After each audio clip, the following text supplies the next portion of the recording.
9 മണി വാർത്തയിലേക്ക് കടക്കുകയാണ്. രാഹുൽ മാങ്കൂട്ടത്തിന് അതിനിർണായകമായ ദിവസമാണ് ഇന്ന്. മൂന്നാമത്തെ കേസിൽ അറസ്റ്റിലായ ഇയാൾ ഇപ്പോൾ മാവേലിക്കര ജയിലിലാണ്, സബ് ജയിലിലാണ്. ഇന്ന് ജാമ്യം കിട്ടുമോ അതോ വീണ്ടും ജയിലിൽ തുടരേണ്ടി വരുമോ എന്ന കാര്യത്തിൽ ഒരു വ്യക്തത വരും. ഒപ്പം തന്ത്രിക്കും ഏറെ നിർണായകമായ ദിവസമാണ്. തന്ത്രിയുടെ ജാമ്യാപേക്ഷയും കൊല്ലം കോടതിയിൽ വരുന്ന പശ്ചാത്തലമുണ്ട്.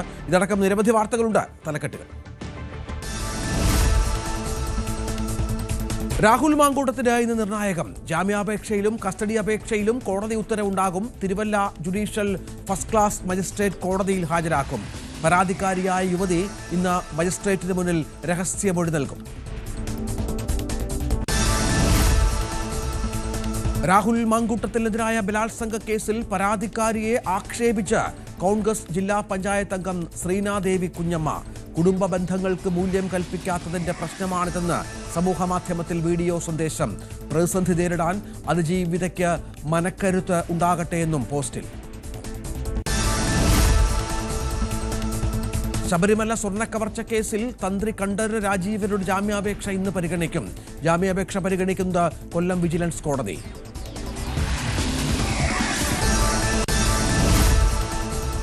നിയമസഭാ തെരഞ്ഞെടുപ്പിനുള്ള കോൺഗ്രസ് സ്ഥാനാർത്ഥി നിർണയ ചർച്ചകൾക്ക് ഇന്ന് തുടക്കം. AICC screening committee chairman Madhusudan Mistry തലസ്ഥാനത്തെത്തും. ഓരോ മണ്ഡലത്തിലെയും ചുരുക്കപ്പട്ടിക കേന്ദ്രീകരിച്ച് ആദ്യഘട്ട ചർച്ച.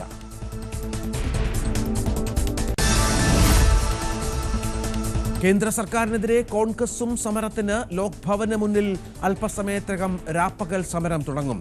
മഹാത്മാഗാന്ധി ഗ്രാമീണ തൊഴിലുറപ്പ് പദ്ധതി അട്ടിമറിച്ചുവെന്ന ആരോപണം.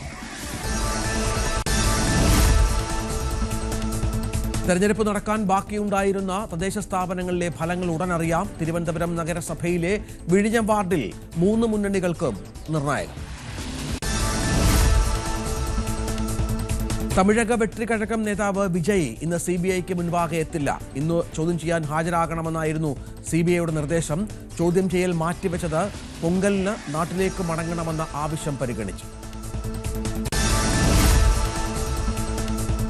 വീണ വിജയൻ ഉൾപ്പെട്ട മാസപ്പടി കേസുമായി ബന്ധപ്പെട്ട ഹർജിയിൽ ഡൽഹി ഹൈക്കോടതിയിൽ ഇന്നു മുതൽ അന്തിമവാദം കേൾക്കൽ. ഹർജി ലിസ്റ്റ് ചെയ്തിരിക്കുന്നത് ജസ്റ്റിസ് അനൂപ് ബംബാനിയുടെ ബെഞ്ചിന് മുൻപാകെ. ഇറാനിൽ മരണസംഖ്യ 600 കടന്നു. തെരുവ് യുദ്ധം തുടരുന്നു. ഇറാൻ ചർച്ചയ്ക്ക് തയ്യാറെന്ന അവകാശവാദവുമായി ട്രംപ്. ഇറാനോട് വാണിജ്യ ബന്ധം പുലർത്തുന്ന രാജ്യങ്ങൾക്ക് 25% തീരുവ ചുമത്തി. രാഷ്ട്രീയ തടവുകാരെ മോചിപ്പിച്ചു വെനസ്വേല. 116 പേരെ മോചിപ്പിച്ചുവെന്ന് ഭരണകൂടം. ഡൊണാൾഡ് ട്രംപിനെ കാണാൻ പ്രതിപക്ഷ നേതാവ് Maria Corina Machado.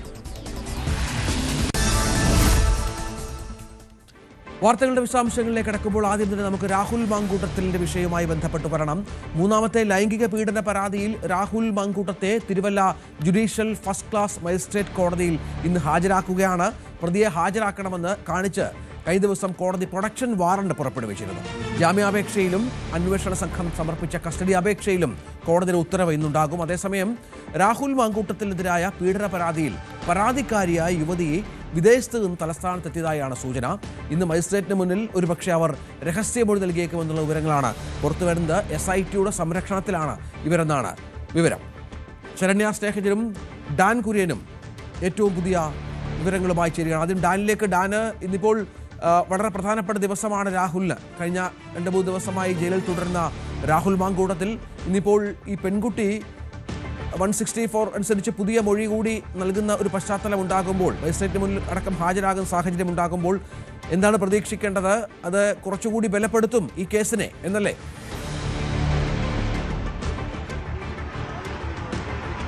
Production warrant പുറപ്പെടുവിച്ചിരിക്കുന്ന പശ്ചാത്തലത്തിലാണ് രാഹുൽ മാങ്കൂട്ടത്തിനെയും Thiruvalla first class judicial magistrate കോടതിയിൽ ഇന്ന് രാവിലെ 10 മണിയോടെ ഹാജരാക്കുക. അങ്ങനെയായിരുന്നു ഇന്നലെ കോടതി നൽകിയ നിർദ്ദേശം, മജിസ്ട്രേറ്റ് നൽകിയ നിർദ്ദേശം. അതിന്റെ അടിസ്ഥാനത്തിലാകും വലിയ സുരക്ഷാ ക്രമീകരണങ്ങൾക്ക് നടുവിൽ രാഹുൽ മാങ്കൂട്ടത്തിനെ തിരുവല്ലയിലെ കോടതിയിലേക്ക് എത്തിക്കുക. അതായത് പഴുതടച്ച തെളിവുകൾ നിരത്തിക്കൊണ്ട് കസ്റ്റഡിയിൽ വാങ്ങാനുള്ളൊരു നീക്കം ആണ് അന്വേഷണ സംഘം നടത്തുന്നത്. അതോടൊപ്പം ഏറ്റവും പ്രധാനപ്പെട്ട കാര്യം, അടുത്ത കേസിന്റെ മുൻകൂർ ജാമ്യാപേക്ഷ, ഒന്നാമത്തെ പരാതിയിലുള്ള മുൻകൂർ ജാമ്യാപേക്ഷ 21-ാം തീയതി ഹൈക്കോടതി പരിഗണിക്കാനിരിക്കുകയാണ്. ആ കേസിലേക്ക് ബലം പകരുന്ന തരത്തിൽ ഈ കേസുമായി ബന്ധപ്പെട്ട കണ്ടെത്തലുകൾ കൂടി അത് കൃത്യമായി കോടതിയിൽ അവതരിപ്പിക്കാനുള്ള നീക്കം പ്രോസിക്യൂഷൻ നടത്തുന്നുണ്ട്. അതായത് സിമിലർ കൈൻഡ് ഓഫ് ഒഫൻസ് ആണ് 3 കേസുകളിലും നടന്നിരിക്കുന്നത്. അതുമായി ബന്ധപ്പെട്ട ഇതുവരെ ലഭിച്ചിരിക്കുന്ന ഡിജിറ്റൽ തെളിവുകൾ അടക്കം കോടതിയിൽ കൈമാറും. അതോടൊപ്പം ഗർഭചിത്രം നടത്തിയെന്നതിന് 2 കേസുകളിൽ കൃത്യമായ തെളിവുകൾ ഉണ്ട് എന്നതാണ് ഈ വിവാദങ്ങളിൽ ഈ ആരോപണങ്ങളിൽ രാഹുൽ മാങ്കൂട്ടത്തിന് ഏറ്റവും വലിയൊരു വെല്ലുവിളി ഉണ്ടാക്കുന്നത്. അതായത് ആദ്യ കേസിൽ യുവതിയുടെ ഗർഭചിത്രം നടത്തിയതിന് പിന്നാലെ ചികിത്സ തേടിയ ഡോക്ടർമാരുടെ മൊഴി ആ കേസിൽ നിർണായകമായി മാറുമ്പോൾ മൂന്നാമത്തെ പരാതിയിൽ DNA പരിശോധനയ്ക്ക് വേണ്ടി രാഹുൽ മാങ്കൂട്ടത്തിന്റെ രക്തസാമ്പിൾ പരിശോധനയ്ക്ക് അയക്കണമെന്ന് ആവശ്യപ്പെട്ടുകൊണ്ട് വിദേശ ഏജൻസി അയച്ച ഇമെയിൽ സന്ദേശം അടക്കമുണ്ട്. യുവതിയുടെ കൈവശമുള്ള മറ്റ് ചില പ്രധാനപ്പെട്ട തെളിവുകളും ഈ കേസിൽ രാഹുൽ മാങ്കൂട്ടത്തിന് വെല്ലുവിളിയായി മാറും എന്നാണ് പ്രോസിക്യൂഷൻ പറയുന്നത്. അതേസമയം പ്രതിഭാഗം അഭിഭാഷകനായ ശാസ്ത്രമംഗലം അജിത് കുമാർ അദ്ദേഹം പ്രധാനമായും മുമ്പോട്ട് വെക്കുന്ന ആക്ഷേപം ഉഭയകക്ഷി സമ്മതപ്രകാരമുള്ള ബന്ധം എങ്ങനെ ബലാത്സംഗവും റേപ്പുമായി മാറും. ഈ ചോദ്യങ്ങളാണ് ആദ്യത്തെ 3 പരാതികളുമായി ബന്ധപ്പെട്ടും പ്രതിഭാഗം അഭിഭാഷകർ ഉന്നയിക്കുന്നത്. പ്രാഥമികമായ ചോദ്യം ചെയ്യലിൽ രാഹുൽ മാങ്കൂട്ടത്തിലും അന്വേഷണ സംഘത്തോട് പറഞ്ഞത് ഇത് ഉഭയകക്ഷി സമ്മതപ്രകാരമുള്ള ബന്ധമായിരുന്നു. അതിനുശേഷം ഇത്രയധികം നാളുകൾ പിന്നിട്ട് ഇപ്പോൾ ഈ പരാതിയുമായി വരുന്നത് തന്നെ രാഷ്ട്രീയമായി ഇല്ലാതാക്കുക, വേട്ടയാടുക, തന്റെ രാഷ്ട്രീയ ഭാവി തകർക്കുക എന്ന ലക്ഷ്യത്തോടെയാണ് എന്നതാണ് ആദ്യ പരാതിയിൽ ആവർത്തിച്ച അതേ കാര്യങ്ങൾ തന്നെ മൂന്നാമത്തെ പരാതിയിലും അന്വേഷണ സംഘത്തിന് മുമ്പിൽ രാഹുൽ മാങ്കൂട്ടത്തിൽ വ്യക്തമാക്കിയിട്ടുണ്ട്. എന്തായാലും രാഹുലിന്റെ ഈ വാദങ്ങൾ ഏതെങ്കിലും തരത്തിൽ ഖണ്ഡിക്കാൻ കഴിയുന്ന തെളിവുകൾ പ്രോസിക്യൂഷന് ഹാജരാക്കാൻ കഴിയുമോ എന്നതാണ് ഇനി ശ്രദ്ധേയമായിട്ടുള്ള കാര്യം. എന്തായാലും കോടതിയിൽ ഈ കേസിന് നിയമസാധുത, ഈ പരാതിക്ക് നിയമസാധുത കൈവരണമെങ്കിൽ കൃത്യമായി ഇതിൽ 164 സ്റ്റേറ്റ്മെന്റ് അഥവാ രഹസ്യമൊഴി രേഖപ്പെടുത്തേണ്ടത് അനിവാര്യമായ ഒരു ഘട്ടമുണ്ട്. അതുകൊണ്ട് തന്നെ ആദ്യ കേസിൽ ആ 164 സ്റ്റേറ്റ്മെന്റ് രേഖപ്പെടുത്തിയിട്ടുണ്ട്. രണ്ടാം കേസിൽ അങ്ങനെ ഇതുവരെ നടന്നിട്ടില്ല. പക്ഷേ മൂന്നാമത്തെ കേസിൽ ഈ കേസിൽ രാഹുൽ അറസ്റ്റിലായ ഒരു പശ്ചാത്തലത്തിൽ അന്വേഷണ സംഘത്തിനെതിരെ വിമർശനം ഉയരാനുള്ള ഒരു സാധ്യതയുണ്ട്. കാരണം നേരിട്ട് പരാതി നൽകാതിരുന്ന ഒരു കേസിൽ തിടുക്കത്തിൽ നടപടിയെടുത്തത് മറ്റ് താൽപര്യങ്ങൾ കൊണ്ടാണോ എന്നതാണ് വിമർശനം. അതിന് മറുപടി നൽകേണ്ടത് അന്വേഷണ സംഘമാണ്. അതുകൊണ്ട് തന്നെയാണ് ചടുലമായ നീക്കങ്ങളിലേക്ക് അവർ ഇന്നലെ മുതൽ കടന്നിരിക്കുന്നത്. അങ്ങനെയാണ് ഈ യുവതിയുടെ രഹസ്യമൊഴി അടിയന്തരമായി തന്നെ മജിസ്ട്രേറ്റിന് മുമ്പിൽ രേഖപ്പെടുത്തുന്നതിന് വേണ്ടിയുള്ള നീക്കങ്ങളുമായി അവർ മുമ്പോട്ട് പോകുന്നത്. അത് SITയുടെ സംരക്ഷണത്തിലാണ് യുവതി എന്ന സൂചനകളാണ് ലഭിക്കുന്നത്. അങ്ങനെ യുവതിയുടെ രഹസ്യമൊഴി കൂടി രേഖപ്പെടുത്തി അതിന്റെ റിപ്പോർട്ട് കൂടി കോടതിയിൽ ഹാജരാക്കാനുള്ള നീക്കമാണ് അവർ നടത്തുന്നത്. ഹൈക്കോടതിയിലടക്കം അതുമായി ബന്ധപ്പെട്ട കൃത്യമായ വിവരങ്ങൾ സീൽ ചെയ്ത കവറിൽ സമർപ്പിക്കും പ്രോസിക്യൂഷൻ. അതായത് രാഹുൽ മാങ്കൂട്ടത്തിനെതിരെ പഴുതടച്ച ഒരു നിയമ സംവിധാനങ്ങൾക്ക് മുമ്പിൽ കുരുക്ക് മുറിക്കാനുള്ള നീക്കവുമായി പ്രോസിക്യൂഷനും പ്രത്യേക അന്വേഷണ സംഘവും കടക്കുമ്പോൾ പ്രതിഭാഗം മുമ്പോട്ട് വെക്കുന്ന ഇതൊരു സമ്മതപ്രകാരമുള്ള ബന്ധമായിരുന്നു എന്ന് സ്ഥാപിക്കാനുള്ള നീക്കങ്ങളെ ഏത് തരത്തിലാകും കോടതി ഇനി നോക്കിക്കാണുക എന്നതാണ് ഈ കേസിൽ ശ്രദ്ധേയമായി മാറുക. എന്തായാലും രാഹുൽ മാങ്കൂട്ടത്തിനെ സംബന്ധിച്ച് നിർണായകമായൊരു ദിവസമാണിന്ന്. കോടതി ഇതുമായി ബന്ധപ്പെട്ട് നടത്തുന്ന നിരീക്ഷണങ്ങളടക്കം വളരെ ഗൌരവതരമായി മാറും. കാരണം ഇതുമായി ബന്ധപ്പെട്ട മാധ്യമങ്ങളിലൂടെ പുറത്തു വന്നിരിക്കുന്ന വിവരങ്ങൾക്ക് അപ്പുറത്തേക്ക് അന്വേഷണ സംഘം ശേഖരിച്ചിരിക്കുന്ന പ്രധാനപ്പെട്ട തെളിവുകൾ എന്തൊക്കെയാണ്, അതടക്കമുള്ള കാര്യങ്ങൾ പ്രോസിക്യൂഷൻ ഇന്ന് Thiruvalla first class judicial magistrate കോടതിയിൽ ഹാജരാക്കും. അപ്പോൾ മാത്രമേ ഏത് തരത്തിലാകും ഈ അറസ്റ്റിലേക്ക് പെട്ടെന്ന് കടക്കാനിടയായ സാഹചര്യം, കൂടുതൽ തെളിവുകൾ കൈവശമുണ്ടെന്ന പ്രോസിക്യൂഷന്റെ വാദം, അതിലൊക്കെ വസ്തുത എത്രത്തോളം ഉണ്ട് എന്ന കാര്യം ഇന്ന് കോടതിയിൽ രാഹുലിനെ ഹാജരാക്കുമ്പോൾ മാത്രമാകും വ്യക്തത കൈവരിക. തീർച്ചയായും അതാണ് സാഹചര്യം. ഏതായാലും രാഹുൽ മാങ്കൂട്ടത്തിൽ നിർണായകമാണ്. ശരണ്യ, കഴിഞ്ഞ 2 ദിവസമായി രാഹുൽ മാങ്കൂട്ടത്തിൽ മാവേലിക്കര സബ് ജയിലിലാണ്. നേരത്തെ പറഞ്ഞതുപോലെ ആളുകളെ ഒന്നും കാര്യമായി കാണാൻ തയ്യാറാകുന്നില്ല രാഹുൽ. കാരണം ഈ മൂന്നാമത്തെ കേസിന്റെ ഗൗരവ സ്വഭാവം ഏറ്റവും അധികം മനസ്സിലാക്കിയിട്ടുള്ള ഒരാൾ കൂടിയാണ്. ഈ നേരത്തെ പോലീസിന്റെ കസ്റ്റഡിയിലുള്ളപ്പോൾ പത്തനംതിട്ട AR ക്യാമ്പിൽ വെച്ച് തെളിവുകളടക്കം രാഹുലിനെ കാണിച്ചു എന്നാണ് മനസ്സിലാക്കേണ്ടത്. എന്താണ് പൊതുവെ അവിടുത്തെ ഒരു സാഹചര്യം, രാഹുലിന്റെ ഒരു രീതി എങ്ങനെയാണ്, മറ്റു വിവരങ്ങൾ, ഒപ്പം കോടതിയുമായി ബന്ധപ്പെട്ട്, തിരുവല്ല കോടതിയുമായി ബന്ധപ്പെട്ട് ഇന്ന് പോലീസ് നടത്തുന്ന, പ്രോസിക്യൂഷൻ നടത്തുന്ന പ്രധാനപ്പെട്ട നീക്കങ്ങൾ എങ്ങനെയൊക്കെയാണ്?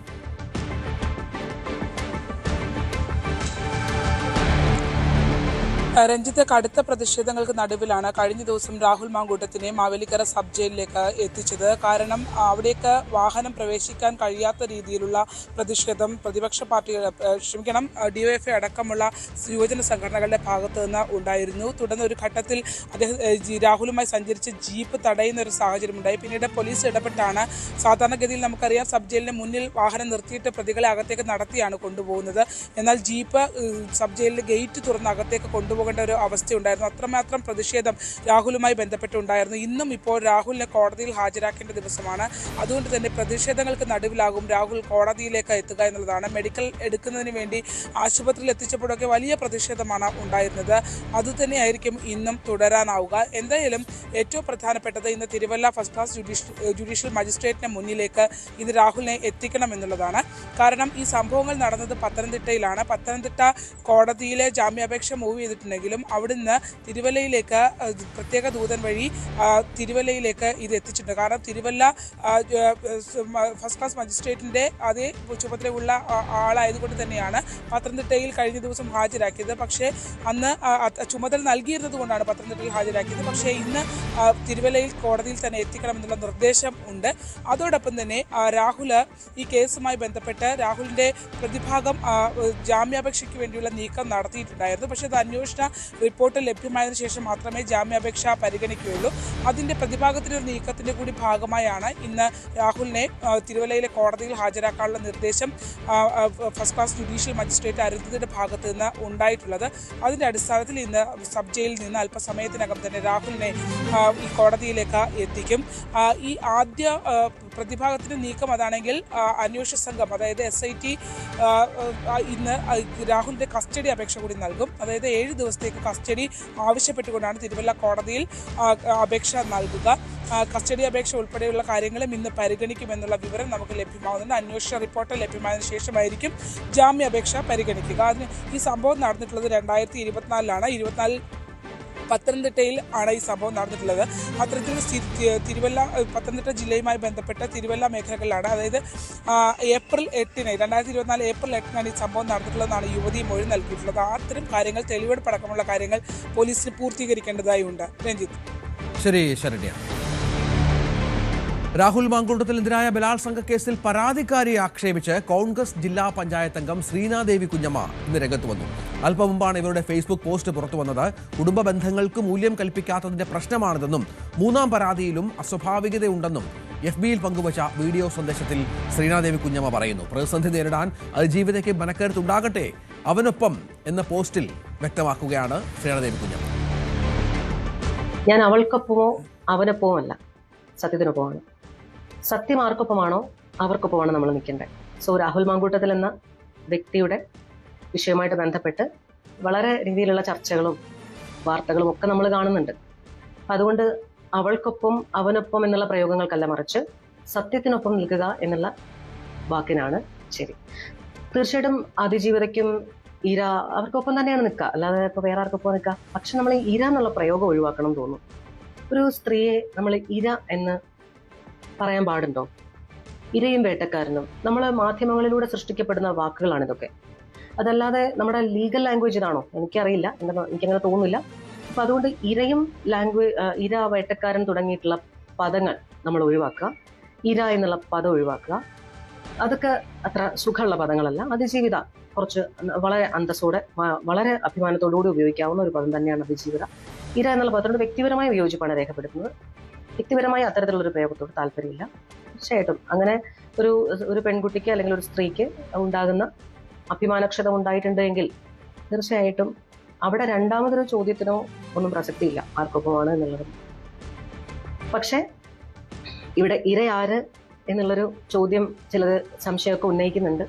Let us see. നമുക്കൊരു കേസിന്റെ വിധി വരാതെ, കേസിന്റെ വിധിന്യായങ്ങൾ പൂർത്തിയാകാതെ, അതിന്റെ പ്രൊസീഡിങ്സ് പൂർത്തിയാകാതെ നമുക്കൊന്നും പറയാൻ സാധിക്കില്ല. അതുകൊണ്ട് അതുവരെ ക്ഷമയോടെ കാത്തിരിക്കുക. അതുകൊണ്ട് അവൾക്കൊപ്പം നിൽക്കണോ അവനൊപ്പം നിൽക്കണോ എന്നുള്ളതല്ല, സത്യത്തിനൊപ്പം നിൽക്കുക എന്ന് പറയുന്നതാണ് എൻ്റെ ആശയം. അതുകൊണ്ട് സത്യമേ ജയിക്കൂ, സത്യം ജയിക്കട്ടെ. ശശിനാരായണൻ വിവരങ്ങളുമായി ചേരുകയാണ്. ശശിനാരായണൻ, ശ്രീനാദേവി കുഞ്ഞമ്മ നമുക്കറിയാം അടുത്ത കാലത്തായി CPIയിൽ നിന്ന് കോൺഗ്രസിലേക്ക് വന്ന് അവിടെ പത്തനംതിട്ടയിൽ ജില്ലാ പഞ്ചായത്തിൽ മത്സരിച്ച് ജയിച്ച ഒരു വ്യക്തിയാണ്. അവർ നേരത്തെയും ഈ വിഷയത്തിൽ രാഹുൽ മാങ്കൂട്ടത്തിനൊപ്പം പലപ്പോഴും അഭിപ്രായം നടത്തി കണ്ടിട്ടുണ്ട്. ഇപ്പോഴത്തെ പുതിയ അഭിപ്രായ പ്രകടനം അതെന്താണ്? കൃത്യമായി അവർ പറഞ്ഞു വെക്കുന്നത് എന്താണ്? രഞ്ജിത്ത് സൂചിപ്പിച്ച പോലെ തന്നെ നേരത്തെയും രാഹുലിന് പീഡന കേസ് വന്ന സമയത്ത് രാഹുലിനെ അനുകൂലിച്ച് ശ്രീനാദേവി കുഞ്ഞമ്മ വന്നിരുന്നു. അന്ന് CPI-യിലായിരുന്നു. അതിനുശേഷമാണ് പാർട്ടി നടപടിയിലൊക്കെ ശേഷം പിന്നീട് കോൺഗ്രസിലെത്തുകയും പള്ളിക്കൽ ഡിവിഷനിൽ നിന്നും ജില്ലാ പഞ്ചായത്ത് അംഗമായി വിജയിക്കുകയും ചെയ്തിട്ടുള്ളത്. അതിനുശേഷമാണ് ഇപ്പോൾ ഇത്തരമൊരു പ്രസ്താവന ഫേസ്ബുക്ക് വഴി തന്റെ നിലപാട് ശ്രീനാദേവി കുഞ്ഞമ്മ വ്യക്തമാക്കിയിരിക്കുന്നത്. രാഹുലിനെ പിന്തുണച്ചാണ്. നിഷ്പക്ഷമായി പറയുമ്പോൾ തന്നെ നമ്മൾ അതിൽ ബാക്കിയുള്ള കാര്യങ്ങൾ കേൾക്കുമ്പോൾ നമുക്ക് മനസ്സിലാവും ആരെയാണ് കുറ്റപ്പെടുത്തേണ്ടത് എന്നുള്ള കാര്യം. ഒരുപക്ഷെ രാഹുലിനെ കുറ്റപ്പെടുത്താൻ കഴിയുമോ അല്ലെങ്കിൽ ഇരയെ കുറ്റപ്പെടുത്താൻ കഴിയുമോ എന്ന രീതിയിൽ നിഷ്പക്ഷമായി പറയുമ്പോഴും രാഹുലിനൊപ്പം എന്നുള്ളൊരു സൂചന ആ വാക്കുകളിൽ ഉണ്ട് എന്നുള്ള കാര്യമാണ് നമുക്ക് എടുത്തു പറയേണ്ട കാര്യം. അതാണ് ഞാൻ നേരത്തെ സൂചിപ്പിച്ചത്.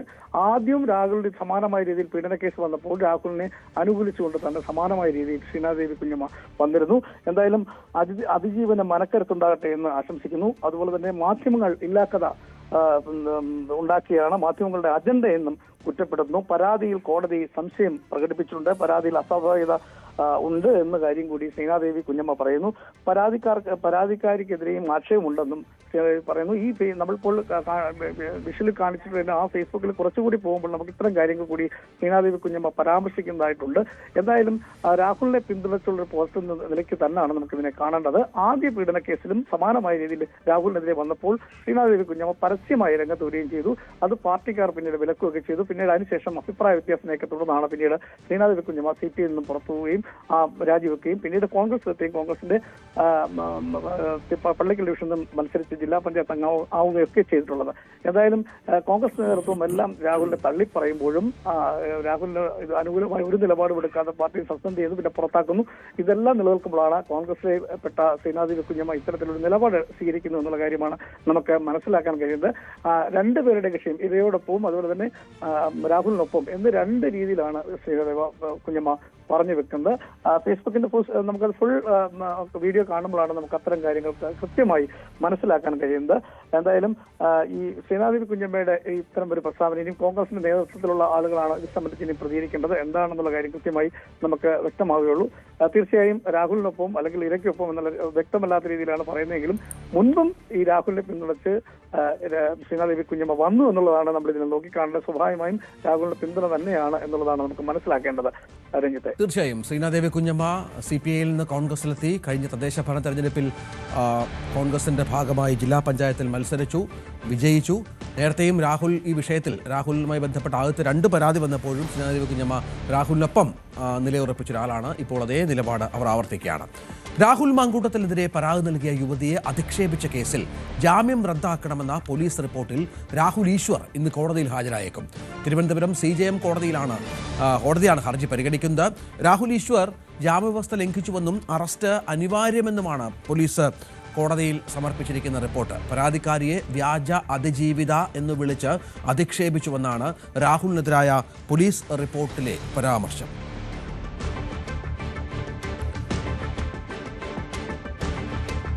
ശബരിമല സ്വർണ്ണക്കവർച്ച കേസിൽ അറസ്റ്റിലായ തന്ത്രി കണ്ഠരര് രാജീവരുടെ ജാമ്യാപേക്ഷ ഇന്ന് പരിഗണിക്കും. കൊല്ലം വിജിലൻസ് കോടതിയാണ് ജാമ്യാപേക്ഷ പരിഗണിക്കുക.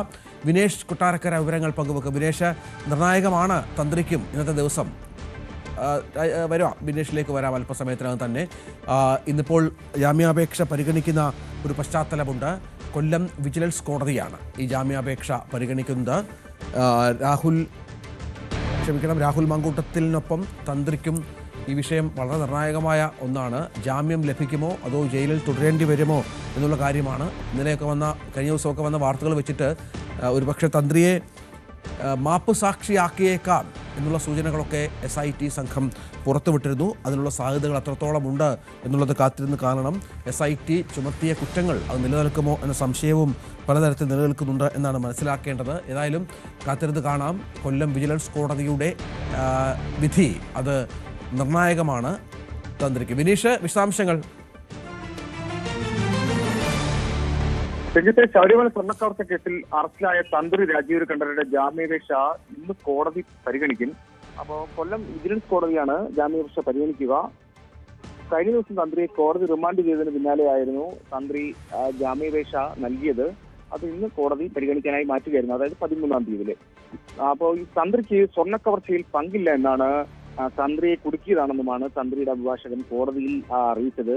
എന്നാൽ തന്ത്രി ആചാരലംഘനം നടത്തിയെന്നും ഈ ഗൂഢാലോചനയിൽ പങ്കുണ്ടെന്നും അതുപോലെ തന്നെ മൗനാനുവാദം നൽകിയെന്നുമാണ് പ്രോസിക്യൂഷൻ കോടതിയെ അറിയിച്ചത്.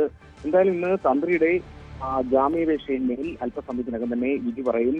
അതേസമയം മറ്റൊരു കാര്യം കൂടി പറയാനുള്ളത്, ഈ കേസിൽ മറ്റു പ്രതിയായ ദേവസ്വം മുൻ പ്രസിഡന്റും CPM നേതാവുമായ A. പത്മകുമാറിന്റെ റിമാൻഡ് കാലാവധി ഇന്ന് കഴിയും. പത്മകുമാറിനെ അല്പസമയത്തിനകം തന്നെ കോടതിയിൽ ഹാജരാക്കും. തുടർന്നാവും റിമാൻഡ് കാലാവധി നീട്ടിവാങ്ങുക ആരംഭിക്കും. എന്തായാലും ഈ തന്ത്രിയെ കസ്റ്റഡിയിൽ വാങ്ങി ചോദ്യം ചെയ്യുന്നതുമായി ബന്ധപ്പെട്ടുള്ള അപേക്ഷയും നൽകാനുള്ള ചില സൂചനകളുണ്ട്. പക്ഷേ ഇന്ന് നൽകുന്നതിനെ കുറിച്ച് ചില വ്യക്തതകളുണ്ട്. എന്തായാലും അല്പസമയത്തിനകം തന്നെ കാര്യങ്ങൾ കൃത്യമായി അറിയാൻ കഴിയും. ഈ തന്ത്രിയുടെ ജാമ്യാപേക്ഷയിന്മേൽ വിധി ഉടനെ ഉണ്ടാകും. ശരി.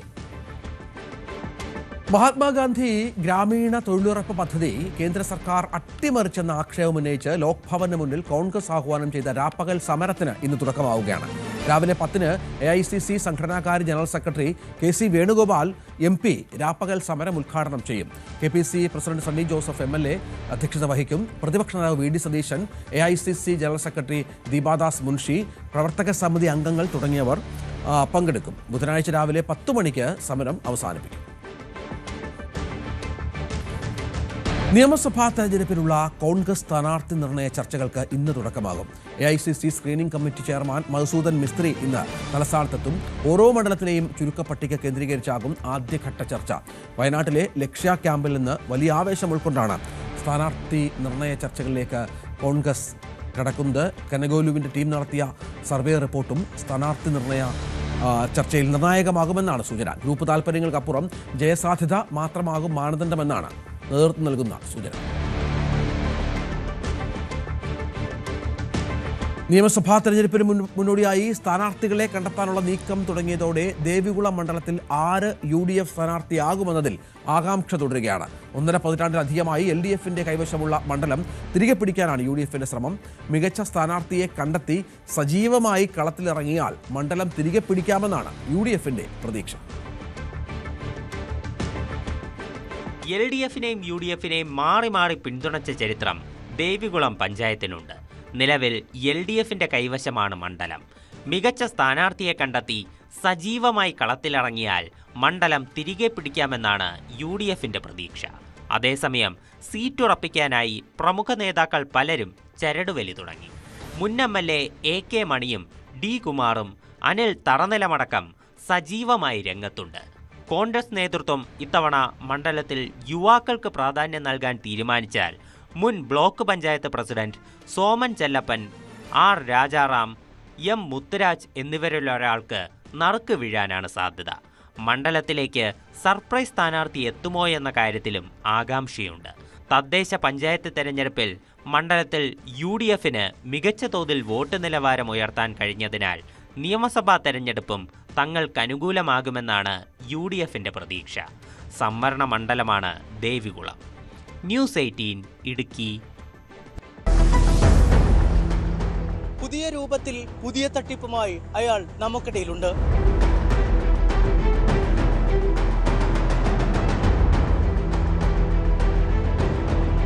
കേരളം കണ്ട ഏറ്റവും വലിയ തട്ടിപ്പിന്റെ സൂത്രധാരൻ. ഞങ്ങൾ അവന്റെ പിന്നാലെയുണ്ട്. കാണുക. മുന്നണി മാറ്റ അഭ്യൂഹങ്ങൾക്കിടെ ഇടതുമുന്നണി നേതാക്കൾക്കൊപ്പമുള്ള ചിത്രം പങ്കുവച്ച് മന്ത്രി റോഷി അഗസ്റ്റിൻ. കേരള കോൺഗ്രസ് എമ്മിന്റെ UDF പ്രവേശനത്തിൽ റോഷി അഗസ്റ്റിന്റെ പിന്തുണയില്ലെന്ന സൂചനയാണ് ഇപ്പോൾ പുറത്തുവരുന്നത്. ഇതിനിടെ കോൺഗ്രസ് നേതൃത്വം ജോസ് കെ മാണി ഉൾപ്പെടെയുള്ളവരുമായി ചർച്ച തുടരുന്നുണ്ട് എന്നുള്ള സൂചനകൾ കൂടി പുറത്തുവരുന്നു. എന്നാൽ LDFിന്റെ മേഖലാ ജാഥയിൽ ജോസ് കെ മാണി പങ്കെടുക്കുമോ എന്നതും നിർണായകമായ ഒന്നാണ്. MG മിഥുൻ വിവരങ്ങൾ പങ്കുവെക്കുകയാണ്. മിഥുൻ, ഏതായാലും ചർച്ചകൾ നടക്കുന്നുണ്ട് എന്ന കാര്യത്തിൽ സംശയമില്ല. കാരണം ചില സമുദായ നേതൃത്വങ്ങൾ ഇടപെട്ടിട്ടുണ്ട്. കേരള കോൺഗ്രസിലെ ഒരു വലിയ വിഭാഗത്തിന്, നേതാക്കൾക്ക്, അണികൾക്കൊക്കെ താല്പര്യം UDFിനൊപ്പം നിൽക്കാനാണ്, സംശയമില്ല. പക്ഷെ അപ്പോഴും പാർട്ടിക്കുള്ളിൽ ചില ഭിന്നതകൾ, അതാണ് ഈ തീരുമാനത്തിന് അല്പമൊരു തടസ്സമുണ്ടാക്കുന്ന സൂചനകൾ തന്നെയല്ലേ പുറത്തു വരുന്നത്? രജിത്, തീർച്ചയായും ഈ അഭ്യൂഹങ്ങളൊക്കെ ഒരു തരത്തിൽ യാഥാർത്ഥ്യത്തിലേക്ക് നീങ്ങുന്നു എന്ന് തന്നെ വേണം നമുക്ക് ഇപ്പോഴത്തെ നടപടിയെ കണ്ട് വിശ്വസിക്കാൻ. അതായത് ജോസ് കെ മാണി താല്പര്യം പ്രകടിപ്പിക്കുന്നു എന്ന രീതിയിലാണ് കാര്യങ്ങൾ പോകുന്നത്. പ്രത്യേകിച്ച് ഹൈക്കമാൻഡിന്റെ ഒരു ഇടപെടൽ ഈ ഒരു വിഷയത്തിൽ ഉണ്ടാകുന്നു. സോണിയാഗാന്ധി ജോസ് കെ മാണിയുമായി സംസാരിക്കാനുള്ള ഒരു തീരുമാനത്തിലേക്ക് എത്തുന്നു. സംസാരിച്ചു എന്നുള്ള അടക്കമുള്ള ചില സൂചനകൾ കൂടി ഈ ഒരു ഘട്ടത്തിൽ പുറത്തു വരുന്നുണ്ട്. അതായത് UDF മടങ്ങി വരണമെന്നുള്ള ആവശ്യം ജോസ് കെ മാണിക്ക് മുന്നിലേക്ക് സോണിയാഗാന്ധി മുന്നോട്ട് വെച്ചിട്ടുണ്ട് എന്നുള്ളതാണ്. അതിൽ അനുഭാവപൂർണ്ണമായിട്ടുള്ളൊരു തീരുമാനം ജോസ് കെ മാണിയുടെ ഭാഗത്തുണ്ടാകുമെന്ന് തന്നെയാണ് കോൺഗ്രസ് നേതൃത്വം വിലയിരുത്തുകയും ചെയ്യുന്നത്. പക്ഷേ ഇപ്പോഴും നേതാക്കൾ ഈ ഒരു വാർത്തയെ അല്ലെങ്കിൽ ഇങ്ങനെയുള്ള വിവരത്തെയൊക്കെ പൂർണ്ണമായും തള്ളുകയാണ്. ഈ ചർച്ചകളെയൊക്കെ പൂർണ്ണമായും തള്ളുകയാണ്. അതിനിടയിലാണ് ഇപ്പോൾ മന്ത്രി റോഷി അഗസ്റ്റിൻ ഒരു FB പോസ്റ്റുമായി രംഗത്ത് വന്നിരിക്കുന്നത്. അതായത് കഴിഞ്ഞ ദിവസം നടന്ന പരിപാടിയിൽ ഇടതുമുന്നണി നേതാക്കൾക്കൊപ്പം റോഷി അഗസ്റ്റിൻ നിൽക്കുന്ന ചിത്രത്തിൽ തുടരുമെന്ന രീതിയിൽ, അതായത് ഇടതുമുന്നണിക്കൊപ്പം ഉറച്ചു നിൽക്കും, മുന്നോട്ട് തന്നെ പോകും എന്ന രീതിയിലുള്ള ചിത്രം ആണ് ഇപ്പോൾ റോഷി അഗസ്റ്റിന്റെ ഭാഗത്ത് നിന്ന് ഉണ്ടായിരിക്കുന്നത് എന്നുള്ളത് തന്നെയാണ്. അതിൽ ഏറ്റവും ശ്രദ്ധേയമായിട്ടുള്ള കാര്യം ഈ ഒരു ചിത്രത്തിൽ ജോസ് കെ മാണി ഇല്ല എന്നുള്ളതും ഏറെ ശ്രദ്ധേയമായിട്ടുള്ളൊരു പ്രധാനപ്പെട്ട കാര്യം തന്നെയാണ്. അതായത് ഈ കേരള കോൺഗ്രസ് എമ്മിൽ തന്നെ ഈ വിഷയത്തിൽ രണ്ട് അഭിപ്രായം നിലനിൽക്കുന്നു എന്നുള്ളത് തന്നെയാണ്. അതായത് ഭൂരിഭാഗം പേരും UDF മടങ്ങിയെത്തണമെന്നുള്ള ആവശ്യം മുന്നോട്ട് വെക്കുമ്പോൾ റോഷി അഗസ്റ്റിനും മറ്റു ചില നേതാക്കൾക്കും കടുത്ത അതൃപ്തിയുണ്ട്. മുന്നണിയിൽ തന്നെ തുടർന്നാൽ മതി, ഇടതുമുന്നണിയിൽ തന്നെ തുടർന്നാൽ മതി എന്ന രീതിയിലുള്ള ചില പ്രതികരണങ്ങളാണ് ഇതുമായി ബന്ധപ്പെട്ട് വരുന്നത്. എന്തായാലും ജോസ് കെ മാണിയുടെ ഈ ഒരു UDF പ്രവേശനം അത് പാർട്ടിക്കുള്ളിൽ തന്നെ ഇത്തരത്തിലുള്ള അതൃപ്തികൾ നിലനിൽക്കുമ്പോൾ പോലും അത്ര എളുപ്പമാകില്ല എന്നുള്ള വിവരങ്ങൾ കൂടി പുറത്തു വരുന്നുണ്ട്. പ്രത്യേകിച്ച് UDF നേതൃത്വത്തിനെ സംബന്ധിച്ച് നേരത്തെ തന്നെ മുസ്ലിം ലീഗ് അടക്കമുള്ള ഘടകകക്ഷികൾ നേരത്തെ തന്നെ ജോസ് കെ മാണിയുടെ കടന്നുവരവിനെ അല്ലെങ്കിൽ ജോസ് കെ മാണി UDF വരണം എന്നുള്ള ആവശ്യവുമായി പലതവണ രംഗത്തുണ്ടായിരുന്നു. PK കുഞ്ഞാലിക്കുട്ടിയും PM സലാമും ഒക്കെ അത് ആവർത്തിച്ച് പറയുകയും ചെയ്തതാണ്. പക്ഷേ PJ ജോസഫും ഒപ്പം തന്നെ PJ ജോസഫ് ഇതുമായി ബന്ധപ്പെട്ട കടുത്ത അതൃപ്തി രേഖപ്പെടുത്തുകയും ചെയ്തിരുന്നു. മോൻസ് ജോസഫും സമാനമായ രീതിയിലുള്ള അതൃപ്തി രേഖപ്പെടുത്തി രംഗത്ത് വന്നിട്ടുണ്ടായിരുന്നു. ഒരു കാരണവശാലും മുന്നണിയിലേക്ക് കൊണ്ടുവരാൻ പാടില്ല, ജോസിനെ വിളിക്കുന്നതിൽ തങ്ങൾക്ക് താല്പര്യമില്ല, അങ്ങനെ ഒരു നടപടി ഒരു തരത്തിലും മുന്നണി യോഗത്തിൽ ഉണ്ടായിട്ടില്ല, മുന്നണിയിൽ ഇത് സംബന്ധിച്ചുള്ള ഒരു തരത്തിലുള്ള ചർച്ചകൾ നടന്നിട്ടില്ല എന്ന രീതിയിലുള്ള ചില പ്രതികരണങ്ങളായിരുന്നു PJ ജോസഫിന്റെ ഭാഗത്ത് നിന്ന് ഉണ്ടാവുകയും ചെയ്തത്. മറ്റൊന്ന് മാണി സി കാപ്പന്റെ എതിർപ്പും പ്രകടമാണ് എന്നുള്ളത് തന്നെയാണ്. ജോസ് കെ മാണിയെ മുന്നണിയിലേക്ക് കൊണ്ടുവരുന്നതിൽ തനിക്കും അക്കാര്യത്തിൽ വലിയ എതിർപ്പുണ്ട്, അതിൻ്റെ അതൃപ്തി മുന്നണിയെ അറിയിച്ചിട്ടുണ്ട് എന്നുള്ള ചില രീതിയിലുള്ള പ്രതികരണങ്ങൾ ഇത്തരത്തിൽ മാണി സി കാപ്പന്റെ ഭാഗത്തുനിന്നും ഉണ്ടാവുകയും ചെയ്തു. ഇങ്ങനെയുള്ള ഒരു വെല്ലുവിളി മുന്നണിക്കുള്ളിൽ UDF സംബന്ധിച്ച് ഉണ്ട് എന്നുള്ളതാണ്. ഒരുപക്ഷെ ജോസ് കെ മാണിയും അദ്ദേഹത്തിന്റെ സംഘവും തിരികെ UDF മടങ്ങി വരാൻ തയ്യാറാണ് എങ്കിൽ പോലും തന്നെ മുന്നണിക്കുള്ളിലെ മറ്റ് ഘടകകക്ഷികളെ PJ ജോസഫിനെയും ഒപ്പം തന്നെ മാണി സി കാപ്പനെ അടക്കമുള്ള ആളുകളെ ഇക്കാര്യത്തിൽ പറഞ്ഞ് അനുനയിപ്പിക്കുക എന്നുള്ള വലിയൊരു കടമ്പ UDF നേതൃത്വത്തിന് മുൻപിലുണ്ട് എന്നുള്ളത് തന്നെയാണ്. ആ ഒരു വെല്ലുവിളി ഒരു വശത്ത് നിൽക്കുന്നു. മറ്റൊന്ന് പൂർണ്ണമായും ജോസ് കെ മാണിയും ടീമും പൂർണ്ണമായും കേരള കോൺഗ്രസ് എം പൂർണ്ണമായും മുന്നണിയിലേക്ക് പ്രവേശിക്കുമോ എന്നടക്കമുള്ള കാര്യത്തിലും ഒരു ചില ആശങ്കകൾ നിലനിൽക്കുന്നുണ്ട്. എന്തായാലും LDF മേഖല ജാഥകൾ പ്രഖ്യാപിച്ചിട്ടുണ്ടായിരുന്നു. അതിൽ മധ്യ കേരളത്തിന്റെ ക്യാപ്റ്റനായി, അതിന്റെ ജാഥ ക്യാപ്റ്റനായി ജോസ് കെ മാണിയാണ് നിശ്ചയിച്ചിട്ടുള്ളത്. ജോസ് കെ മാണി ഈ ഒരു ജാഥ ക്യാപ്റ്റനായി മുൻപന്തിയിൽ തന്നെ ഉണ്ടാകുമോ അല്ലെങ്കിൽ ഇതിൽ തുടരുമോ എന്നടക്കമുള്ള കാര്യങ്ങൾ ഈ ഒരു വിഷയത്തിൽ നിർണായകമാണ് എന്നുള്ളതാണ്. മറ്റു ചില വിവരങ്ങൾ കൂടി, ചില സ്ഥിരീകരിക്കാത്ത ചില വിവരങ്ങൾ കൂടി പുറത്തു വരുന്നുണ്ട്. അതായത് സോണിയാഗാന്ധിയുമായി നടത്തിയിട്ടുള്ള ചർച്ചകൾക്ക് പിന്നാലെ N ജയരാജിനെ ഈ ക്യാപ്റ്റൻ ആയി ഈ ജാഥ നയിക്കുന്നതിന് വേണ്ടി ചുമതലപ്പെടുത്താനുള്ളൊരു നീക്കം ജോസ് കെ മാണിയുടെ ഭാഗത്ത് നിന്ന് ഉണ്ടാകുന്നതായിട്ടുള്ള വിവരങ്ങൾ കൂടി ഈ ഒരു ഘട്ടത്തിൽ പുറത്തു വരുന്നുണ്ട്. അത് സ്ഥിരീകരിക്കാറായിട്ടില്ല എന്നുള്ളതാണ്. അങ്ങനെയെങ്കിൽ ജോസ് കെ മാണി ഈ ഒരു ജാഥയിൽ നിന്ന് മാറി നിന്നാൽ അത് ഇപ്പോഴത്തെ അഭ്യൂഹങ്ങൾക്ക് കൂടുതൽ ശക്തി പകരും, കൂടുതൽ ബലപ്പെടും. കേരള കോൺഗ്രസ് എം തിരികെ UDF മടങ്ങി വരുന്നതിൻ്റെ വ്യക്തമായ ഒരു സൂചനയായി നമുക്കതിനെ വിശേഷിപ്പിക്കാം, കണക്കാക്കപ്പെടാം എന്നുള്ളത് തന്നെയാണ്. എന്തായാലും നിലവിൽ ചർച്ചകൾ പുരോഗമിക്കുന്നുണ്ട്. കോൺഗ്രസ് നേതൃത്വം ഇതുമായി ബന്ധപ്പെട്ട് ഔദ്യോഗികമായ ഒരു പ്രതികരണം ഇതുവരെയും നടത്തിയിട്ടില്ല. പക്ഷേ ഇപ്പോഴും പറയുന്നത് മുന്നണിയിലേക്ക് ആരൊക്കെ വരുന്നോ അല്ലെങ്കിൽ അവരെയൊക്കെ സ്വീകരിക്കാൻ തങ്ങൾ തയ്യാറാണ്. പക്ഷേ ഇന്ന രീതിയിലുള്ള ചർച്ചകളൊന്നും തന്നെ ഇതുവരെയും നടന്നിട്ടില്ല എന്ന രീതിയിലാണ് VD സതീശനടക്കമുള്ള നേതാക്കളുടെ പ്രതികരണത്തിൽ നമുക്ക് മനസ്സിലാക്കാൻ സാധിക്കുന്നത്. പക്ഷേ എന്തായാലും വലിയ അഭ്യൂഹങ്ങൾ നിലനിൽക്കുന്നു. കേരള കോൺഗ്രസ് എം വീണ്ടും മുന്നണിയിലേക്ക് വരികയും ചെയ്യുന്നു. അപ്പോൾ PJ ജോസഫിന്റെ നിലപാട് എന്തായിരിക്കും, മാണി സി കാപ്പന്റെ നിലപാട് എന്തായിരിക്കും എന്നൊക്കെ കണ്ടറിയേണ്ടിയിരിക്കുന്നു. തീർച്ചയായും കാത്തിരുന്ന് കാണാം. തെരഞ്ഞെടുപ്പ് കാലമാണ്. മുന്നണികളിൽ പരസ്പരം മാറ്റമുണ്ടാകാം, പാർട്ടികൾക്ക് പല ആഗ്രഹങ്ങളും മോഹങ്ങളും മറ്റുമുണ്ടാകാം. മുന്നണി സംവിധാനത്തിൽ തന്നെ വ്യത്യാസമുണ്ടാകാൻ പോകുന്ന തെരഞ്ഞെടുപ്പായിരിക്കാം ഒരുപക്ഷെ നടക്കാൻ പോകുന്നത്. എറണാകുളം കാക്കനാട് പടമുകളിൽ വളർത്തുനായയുടെ ആക്രമണം, 3 പേർക്ക് കടിയേറ്റു. പിറ്റ്ബുൾ ഇനത്തിൽപ്പെട്ട നായയാണ് ആളുകളെ ആക്രമിച്ചത്. ആജ്ഞ രവീന്ദ്രൻ വിവരങ്ങൾ പങ്കുവെക്കുകയാണ്. ആജ്ഞ, ഇത് വളർത്തുനായാണ്. കൂടുതൽ ഈ ആക്രമിക്കപ്പെട്ട ആളുകളുടെ അവസ്ഥ എങ്ങനെയുണ്ട്, മറ്റു വിവരങ്ങൾ എന്താണ്? രഞ്ജിത്ത്, ആക്രമിക്കപ്പെട്ട ആളുകൾ ആരുടെയും നില ഗുരുതരമല്ല എന്നാണ് അറിയുന്നത്. ഇന്നലെ രാത്രി 11 മണിയോടെയാണ് നായയെ രാത്രിയിൽ അഴിച്ചുവിട്ട സമയത്ത് ഗേറ്റ് തുറന്ന് പുറത്തേക്ക് പോയി, കിടന്നിരുന്നത് അറിയാതെ പുറത്തേക്ക് പോയി എന്നാണ് മനസ്സിലാക്കാൻ കഴിയുന്നത്. അങ്ങനെയാണ് ഈ 3 പേരെ കടിക്കുന്ന സാഹചര്യം ഉണ്ടായത്. പക്ഷെ പിറ്റ്ബുൾ ഇനത്തിൽപ്പെട്ട നായയാണ്. അത് കുറച്ചുകൂടി എപ്പോഴും അതിന്റെ ബൈറ്റ് ഈ കുറച്ചുകൂടി ആഴത്തിലുള്ളതായത് കൊണ്ടാണ് അല്പം ഒരു ആശങ്ക ഉണ്ടാക്കിയത്. എന്നില്ലാന്നും കടിയേറ്റ ആരുടെയും നില ഗുരുതരമല്ല. ഈ കാക്കനാട് പടമുകളിലാണ് ഈ പിറ്റ്ബുൾ നായ ആളുകളെ ആക്രമിച്ചത്. നായയുടെ വാക്സിനേഷനും മറ്റു കാര്യങ്ങളും ഒക്കെ ക്ലിയർ ആണെന്ന് തന്നെയാണ് വീട്ടുകാരെ അറിയിക്കുന്നത്. എന്തായാലും 3 പേർക്ക് നായയുടെ കടിയേറ്റിട്ടുണ്ട്. പുറത്തേക്ക്, അതായത് റോഡിന് പുറത്തേക്ക്, ഗേറ്റ് പുറത്തേക്ക് ഗേറ്റ് തുറന്ന് കിടന്നത് വീട്ടുകാരറിയാതെ നായ പുറത്തേക്ക് വന്നതാണ് കടിക്കാൻ ഉണ്ടായ സാഹചര്യം എന്നാണ് മനസ്സിലാക്കുന്നത്. രാത്രി 11 മണിയോടെയാണ് സംഭവം. രഞ്ജിത്ത്, ശരിയാ.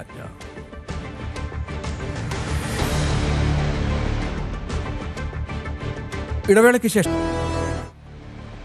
ഇറാനുമായി വ്യാപാര ബന്ധം പുലർത്തുന്ന രാജ്യങ്ങൾക്ക് പുതിയ തീരുവ ഏർപ്പെടുത്താൻ ഒരുങ്ങുകയാണ് അമേരിക്ക. 25% താരിഫ് ചുമത്തുമെന്നാണ് US പ്രസിഡന്റിന്റെ മുന്നറിയിപ്പ്. ഇന്ത്യക്കും ഈ തീരുമാനം ബാധകമാകാനാണ് സാധ്യത. രാജ്യത്ത് സംഘർഷങ്ങൾ തുടരുന്ന സാഹചര്യത്തിലാണ് തീരുമാനം.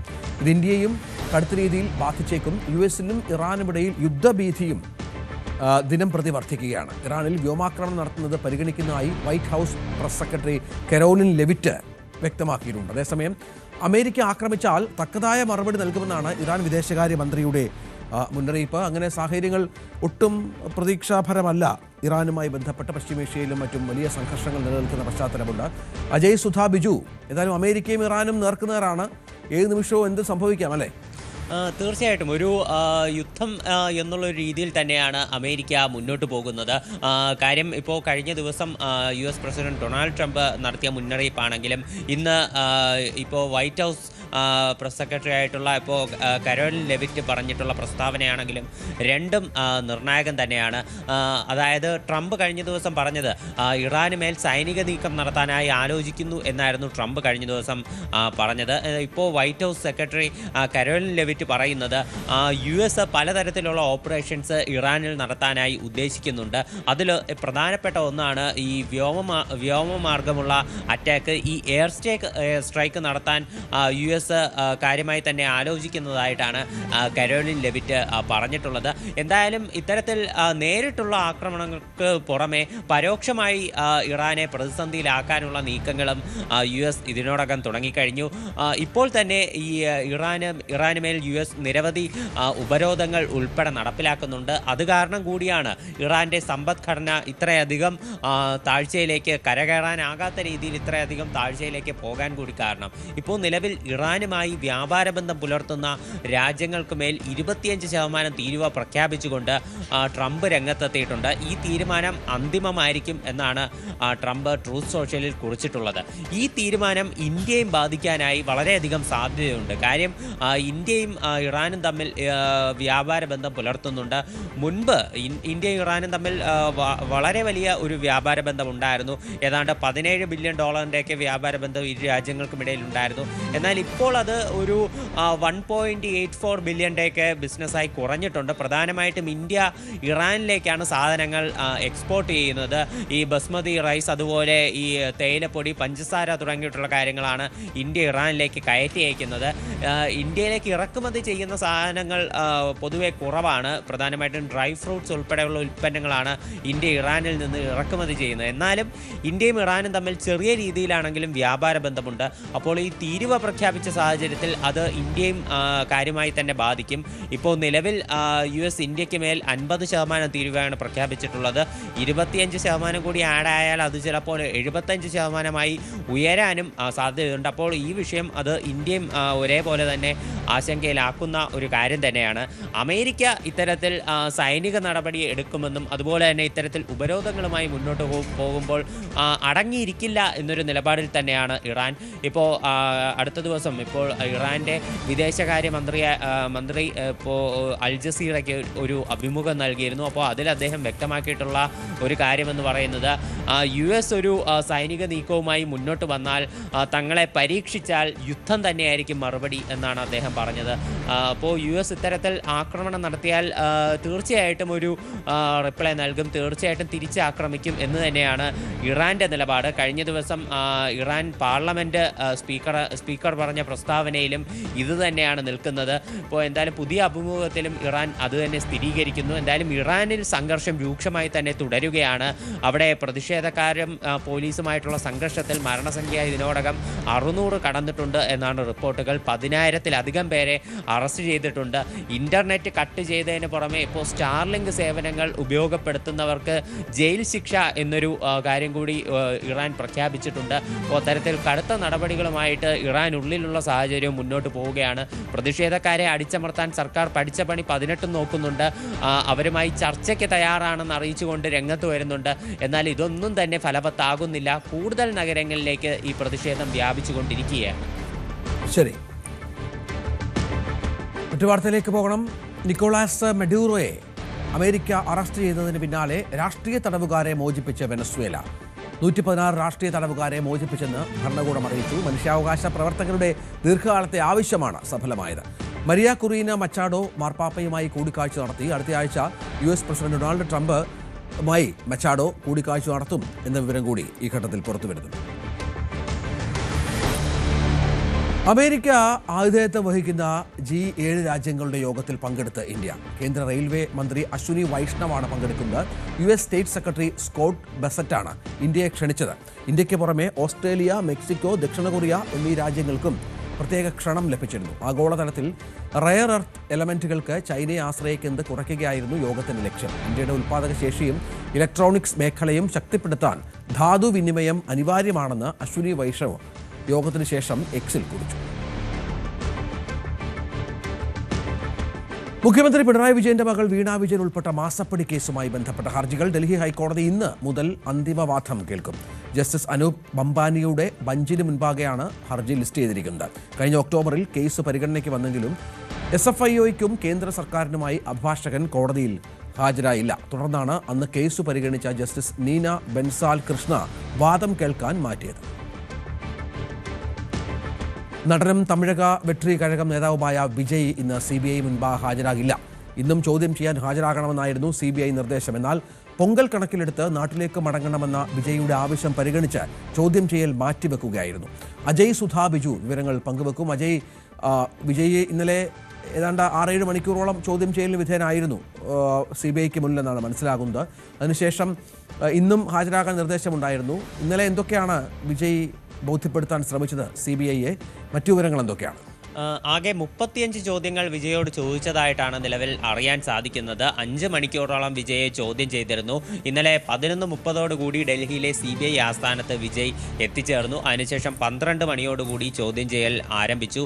3 ഉദ്യോഗസ്ഥരാണ് വിജയെ ചോദ്യം ചെയ്തത്. ഒരു ഇൻസ്പെക്ടർ, അതുപോലെ തന്നെ മറ്റ് ഒരു കോൺസ്റ്റബിൾ, അതുപോലെ മറ്റൊരു റാങ്കിലുള്ള ഉദ്യോഗസ്ഥനടക്കം ഈ CBI സംഘത്തിലുണ്ടായിരുന്നു. ഇവർ 35 ചോദ്യങ്ങൾ വിജയോട് ഉന്നയിച്ചതായിട്ടാണ് വിവരം ലഭിക്കുന്നത്. അതിൽ പ്രധാനപ്പെട്ട കാര്യങ്ങളെന്ന് പറയുന്നത് ഈ സംഭവ സ്ഥലത്ത് കരൂരിൽ വിജയ് ഈ ചടങ്ങ് ഈ നിശ്ചയിച്ചിരുന്ന സമയത്തേക്കാൾ ഏതാണ്ട് 7 മണിക്കൂറോളം വൈകിയാണ് എത്തിയത്. ഈ വൈകാനുണ്ടായ കാരണം എന്താണെന്ന് പ്രധാനമായിട്ടും ഒരു ചോദ്യമായി ഉന്നയിച്ചിട്ടുണ്ട്. അതുപോലെ ഈ പ്രധാനമായിട്ടും TVK സംസ്ഥാന സർക്കാരിനെതിരെ ഉന്നയിച്ചിട്ടുള്ള ആരോപണങ്ങൾ, പോലീസ് ലാത്തി ചാർജ് നടത്തി, അത് പ്രശ്നം ഗുരുതരമാക്കി. അതുപോലെ കൃത്യമായിട്ടുള്ള ഒരു ആസൂത്രണം ഇക്കാര്യത്തിൽ ഇല്ലായിരുന്നു. അവർ കൃത്യമായ സുരക്ഷാ സംവിധാനങ്ങൾ ഒരുക്കിയിരുന്നില്ല. മേഖലയിൽ വൈദ്യുതി കട്ട് ചെയ്തു തുടങ്ങിയിട്ടുള്ള ആരോപണങ്ങൾ TVK ഉന്നയിച്ചിരുന്നു. അപ്പോൾ ഇക്കാര്യങ്ങളെല്ലാം വിജയോട് വീണ്ടും എടുത്തു ചോദിക്കുകയുണ്ടായി. എന്തുകൊണ്ടാണ് ഈ പ്രശ്നം ഗുരുതരമായ ഉടനെ ഈ കരൂർ വിട്ട് ചെന്നൈയിലേക്ക് എത്തിയത് എന്നൊക്കെ താരത്തിനോട് ചോദിച്ചിരുന്നു.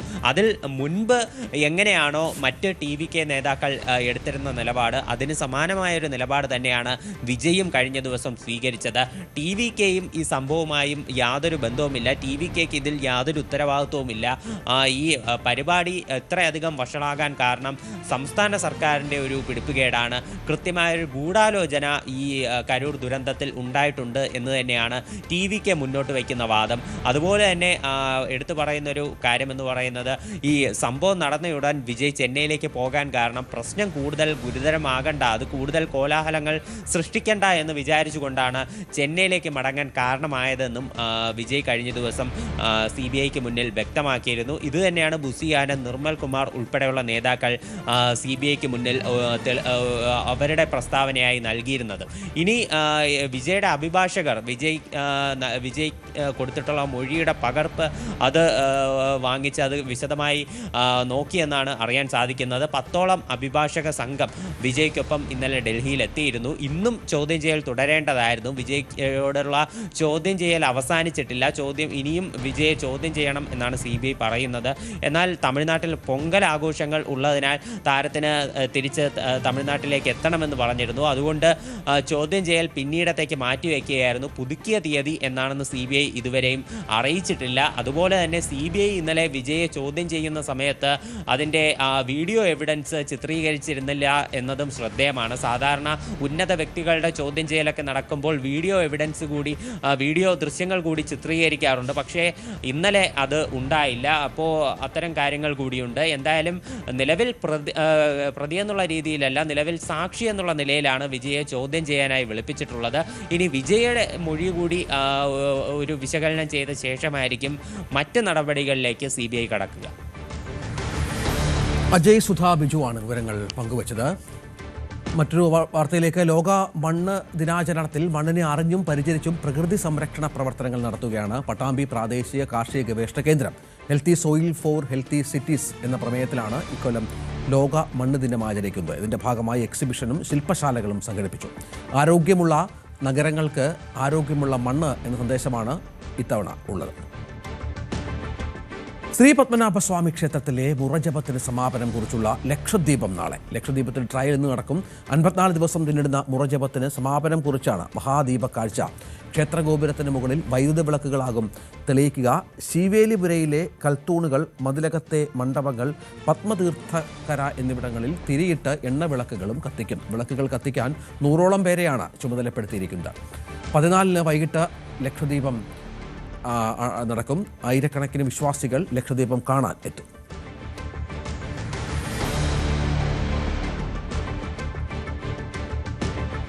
കെമിസ്ട്രി പഠിച്ചവർ പോലും നോക്കാതെ പറയാൻ ബുദ്ധിമുട്ടുന്ന പീരിയോഡിക് ടേബിളിലെ മൂലകങ്ങളെ ചിഹ്നം മാത്രം നോക്കി പേര് പറയുന്ന ഒരു 5 വയസ്സുകാരൻ മിടുക്കനുണ്ട് മലപ്പുറത്ത്.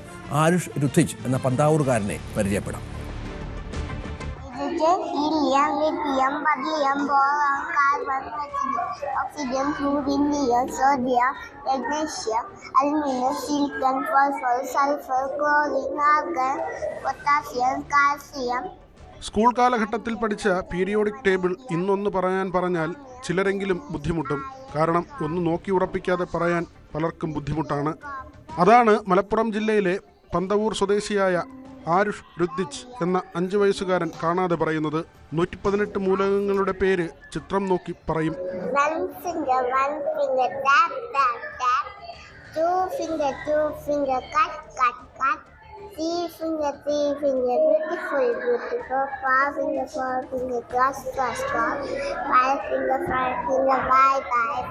ഒരു വ്യക്തിയുടെ നൈപുണ്യ വികസനം 6 വയസ്സിലാണ് അതിൻ്റെ ഉന്നതിയിലെത്തുന്നതെന്ന സ്കൂൾ അധ്യാപകരുടെ തിരിച്ചറിവാണ് ആരുഷ് എന്ന ജീനിയസിനെ വാർത്തെടുത്തത്.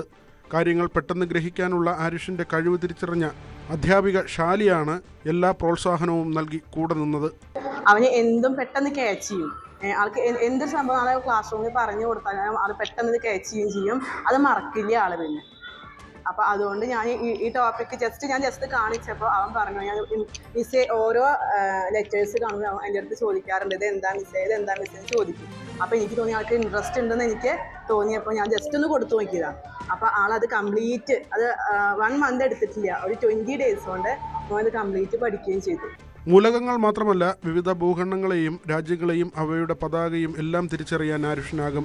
ഈ ടോപ്പിക്ക് മാത്രമല്ല, എല്ലാ ടോപ്പിക്കും അവൻ അങ്ങനെ തന്നെ. ഫ്ലാഗ് ആണെങ്കിലും അവനെ മറ്റൊരാൾ പഠിക്കുമ്പോൾ അത് ദൂരെ നിന്നിട്ടാണെങ്കിൽ അവൻ കണ്ടു കഴിഞ്ഞാൽ അവൻ ക്യാച്ച് ചെയ്തിട്ടുണ്ടാവും.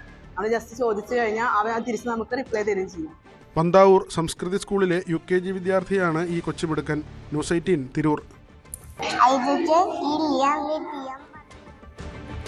ഇടുക്കിയിലെ ഏലപ്പാറ, വാഗമൺ തുടങ്ങിയ ജനവാസ മേഖലകളിൽ വന്യജീവി ശല്യം രൂക്ഷമാണ്. പൂട്ടിക്കിടക്കുന്ന തോട്ടങ്ങൾ വന്യമൃഗങ്ങളുടെ ആവാസ കേന്ദ്രമാകുന്നത് ജനങ്ങളെയും സഞ്ചാരികളെയും ഒരുപോലെ ഭീതിയിലാഴ്ത്തുകയാണ്.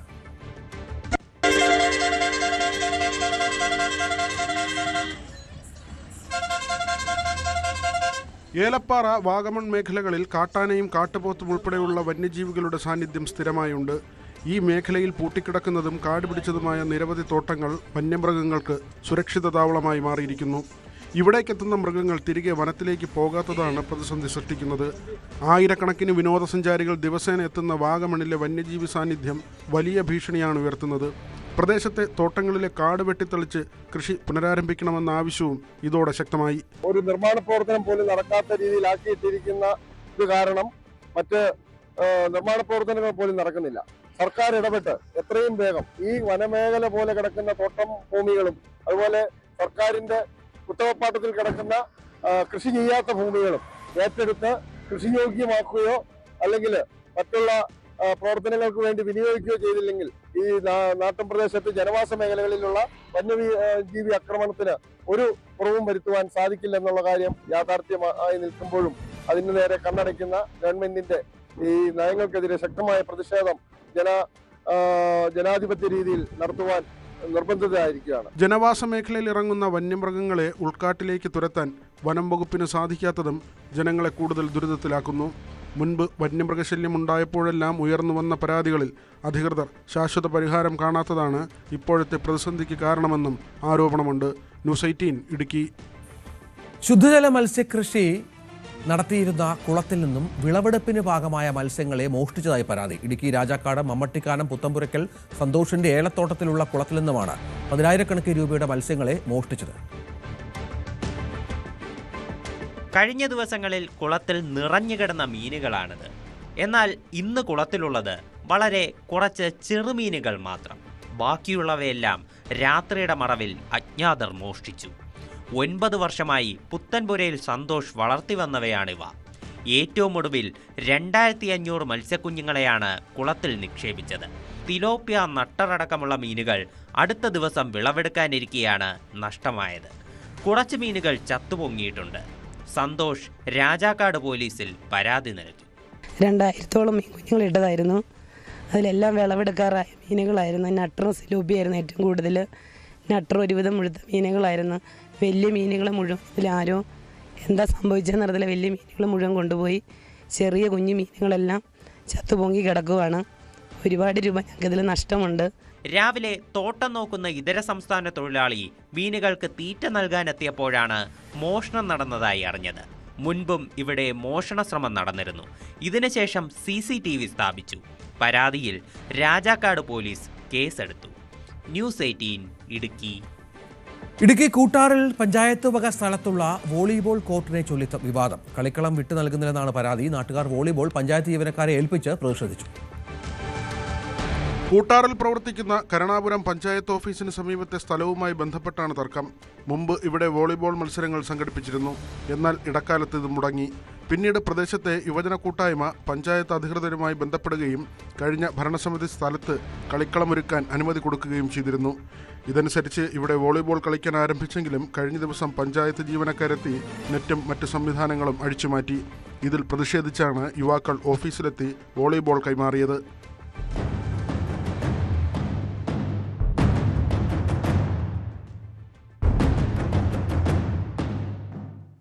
അതേസമയം പഴയ ഗ്രൗണ്ടുകളിൽ നിന്ന് വ്യത്യസ്തമായി ഇവിടെ പുതിയ കെട്ടിടങ്ങൾ നിർമ്മിച്ചിട്ടുണ്ടെന്നും ബാങ്കടക്കം ഇവിടേക്ക് മാറേണ്ടതിനാൽ അനുമതി വാങ്ങാതെ ഒരുക്കിയ കളിക്കളം നീക്കം ചെയ്യുകയായിരുന്നുവെന്നും പഞ്ചായത്ത് പ്രസിഡന്റ് അറിയിച്ചു. കഴിഞ്ഞ ഒരു 3 ദിവസം മുമ്പ് കരുണാപുരം ഗ്രാമപഞ്ചായത്ത് വക സ്ഥലത്ത് ഇവിടെ രാത്രി ഒരു പന്തുകളി കോർട്ട് ഇവിടെ നിർമ്മിക്കുകയും അതാരാണെന്ന് പിറ്റേ ദിവസം അന്വേഷിച്ച് കഴിഞ്ഞപ്പോൾ ഇവിടെ ലൈബ്രറിയുടെ പ്രസിഡന്റ് ഉണ്ണികൃഷ്ണൻ്റെ നേതൃത്വത്തിലാണ് സ്ഥാപിച്ചിരിക്കുന്നതെന്ന് അറിഞ്ഞു. പഞ്ചായത്തിൻ്റെ ഒരു അനുമതിയോടുകൂടിയോ അല്ലെ പഞ്ചായത്തിൽ ആരോടും ആലോചിക്കാതെ കൊണ്ട് തന്നെ വർഷങ്ങൾക്ക് ആണ് ഈ സ്ഥാപിച്ചിരിക്കുന്നത്. 2 വർഷമായി ഇവിടെ കളിക്കളം നിർമ്മിച്ചിട്ട് 2 വർഷമായി ഇവിടെ എന്നാൽ വർഷങ്ങളായി ഉപയോഗിച്ചുകൊണ്ടിരുന്ന കളിക്കളം നഷ്ടപ്പെടുന്നതിലെ അമർഷത്തിലാണ് നാട്ടുകാർ. മത്സരങ്ങൾ പലതും വൈകുന്നേരങ്ങളിലായിട്ട് പോലും പഞ്ചായത്ത് അതുപോലും അനുവദിക്കാൻ തയ്യാറാകാത്തതിലാണ് പരാതിയുമായി രംഗത്തെത്തിയത്. ന്യൂസ് 18 ഇടുക്കി. യോഗയിൽ അത്ഭുതങ്ങൾ സൃഷ്ടിക്കുന്ന ഒരു കൊച്ചുമിടുക്കിനെ ഇനി പരിചയപ്പെടാം. മാവേലിക്കര വിദ്യാധിരാജ വിദ്യാപീഠം സെൻട്രൽ ആൻഡ് സൈനിക സ്കൂളിലെ 10ാം ക്ലാസ് വിദ്യാർത്ഥിയായ H Sreehari Guinness ബുക്കിലേക്കാണ് നടന്നുകയറിയത്.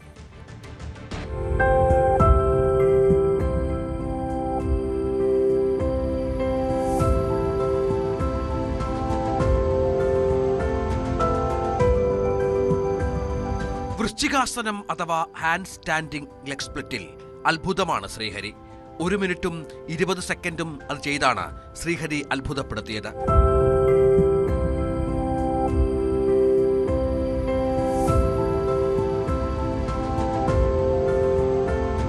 India book of റെക്കോർഡ്സിന്റെ 2027 പുതിയ പതിപ്പിലാണ് ഈ റെക്കോർഡ് രേഖപ്പെടുത്തുക.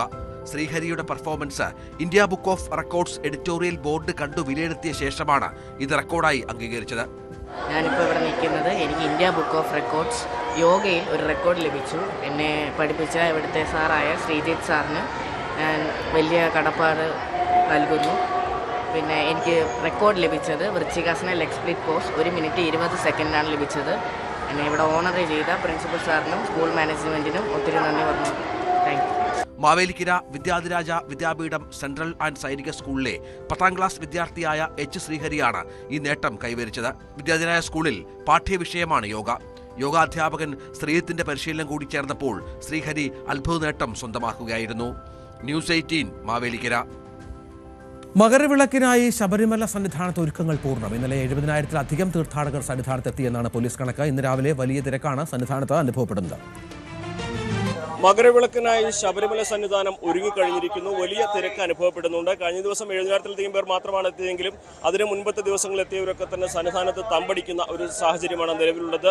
പാണ്ടിത്താവളത്തിലും ഉരക്കുഴിക്ക് പോകുന്ന വഴിയിലും തുടങ്ങി പല മേഖലകളിലായിട്ട് തീർത്ഥാടകർ വലിയ ഒരു കാത്തിരിപ്പിന്റെ കൂട്ടമാണ് നമുക്ക് കാണാൻ സാധിക്കുന്നത്. എല്ലായിടത്തും ഷെഡ് കെട്ടിയും അതേപോലെ പർണശാല കെട്ടിയും ഒക്കെ ആളുകൾ ക്യാമ്പ് ചെയ്യുന്ന ഒരു സാഹചര്യമാണുള്ളത്. അതുകൊണ്ട് തന്നെ വലിയ തിരക്ക് സന്നിധാനത്ത് അനുഭവപ്പെടുന്നുണ്ട്. ഇന്നാണെങ്കിലും നല്ല തിരക്കാണ്. ഇപ്പോൾ തീർത്ഥാടകരുടെ വരി ശരംകുത്തിയിലേക്ക് നീണ്ടിട്ടുണ്ട്.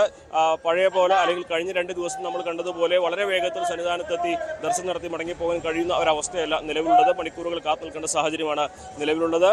വരും മണിക്കൂറുകളിൽ എത്തുന്നവരും സന്നിധാനത്ത് തന്നെ തങ്ങും എന്ന ഒരു വിലയിരുത്തലാണ് പോലീസും ദേവസ്വം ബോർഡും ഉള്ളത്. അതുകൊണ്ട് തന്നെ തിരക്ക് ഇനിയുള്ള മണിക്കൂറുകളിൽ അധികരിക്കുമെന്ന കാര്യത്തിൽ യാതൊരു സംശയവുമില്ല. മകരവിളക്ക് ദിവസം 2 ലക്ഷത്തോളം പേർ ഇവിടെ ഉണ്ടാകുമെന്നൊരു കണക്കൂട്ടൽ തന്നെയാണ് പോലീസിന്റെയും ദേവസ്വം ബോർഡിന്റെയും മുന്നൊരുക്കങ്ങളുള്ളത്.